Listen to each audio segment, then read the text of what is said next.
বিচার আপনারা করতে পারবেন না। আপনাদের এই ধরনের কোনো রেকর্ড নাই। একজন বাবা বিচার ব্যবস্থাকে কতটা অবিশ্বাস করলে, তার বিশ্বাস কতটা উঠে গেলে বাবা তার মেয়ের ব্যাপারে বলতে পারে যে আমি কোনো বিচার চাই না, কতটা ক্ষোভ তার ভেতরে, কতটা কষ্ট জমানো থাকলে সে কথা বলতে পারে যে আমি এই ঘটনার বিচার চাই না, রাষ্ট্র এটার বিচার করতে পারবে না।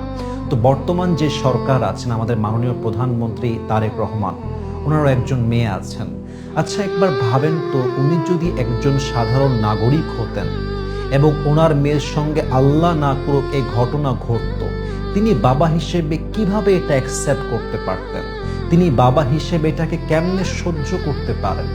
আচ্ছা, আপনি নিজেকে একবার এখানে দাঁড় করান তো রামিসার বাবার জায়গায়। যদি আপনার মেয়ের সঙ্গে আজকে এমন হতো, যদি আপনার মেয়ের গলাকে কেটে ফেলা হতো, যদি আপনার নিষ্পাপ বাচ্চাকে রেপ করা হতো, আপনি কি অ্যাকসেপ্ট করতে পারতেন? আমার বাচ্চার সঙ্গে যদি এটা কালকে হয়, এটাকে আমি অ্যাকসেপ্ট করতে পারবো? কেউ কি অ্যাকসেপ্ট করতে পারবে? এত বড় একটা ঘটনা, এত বড় একটা অন্যায়, এত বড় একটা ক্রাইম, অথচ সবচেয়ে বড় অবাক করা বিষয় হচ্ছে আজকে যে পরিমাণ আমরা অ্যাক্টিভ আছি, 7 দিন পরে আমরা সবাই হারিয়ে যাব, কোনো খবর থাকবে না, মামলা ঝুলবে, দিনের পরে দিন কথা হবে, কিন্তু একটা সময় পরে গিয়ে বিচার বন্ধ হয়ে যাবে, আসামি ছাড়া পেয়ে যাবে এবং অন্যায়ের যে ধারাটা চলছিল এটা আগের মতোই চলতে থাকবে। তাহলে আমাদের রাষ্ট্রে বাচ্চাদের নিরাপত্তা কোথায়?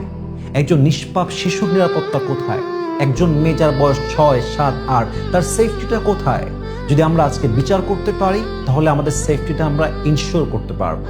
যদি আমরা আজকে বিচার না করি, দেখবেন আপনি এরকম ঘটনা আগামীতেও ঘটবে, বিচার হবে না, আসামি বের হবে এবং যতদিন পর্যন্ত বাংলাদেশ আছে কোনো শিশু এই দেশের মাটিতে নিরাপদ থাকবে না।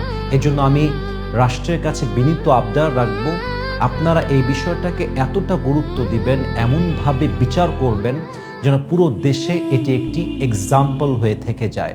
এবং সর্বশেষ আমি একটা কথা বলতে চাই, আপনারা দেখেছেন কত শিশু এ পর্যন্ত রেপ হয়েছে, এটা গোনা মুশকিল। আপনারা দেখেছেন ওসমান হাদির মতো একজন প্রতিবাদী যুবককে রাস্তায় ওপেনলি গুলি করে শুট করা হয়েছে, এই পর্যন্ত আমরা পরিপূর্ণ বিচারটা দেখতে পারি নাই। আমাদের দেশের বিচার ব্যবস্থা এতটা দুর্বল হয়ে গিয়েছে যে অন্যায়কারী অন্যায় করার পূর্বে একটাবার ভাবতেও চায় না। মাদক ব্যবসায়ী ধরা পড়তেছে, মিডিয়ার সামনে সে হাসতেছে। এই জন্য যতক্ষণ পর্যন্ত বিচার অ্যাক্টিভ না হবে, সঠিক বিচার না হবে, এ দেশে অন্যায়কে রুখে দেওয়া যাবে না।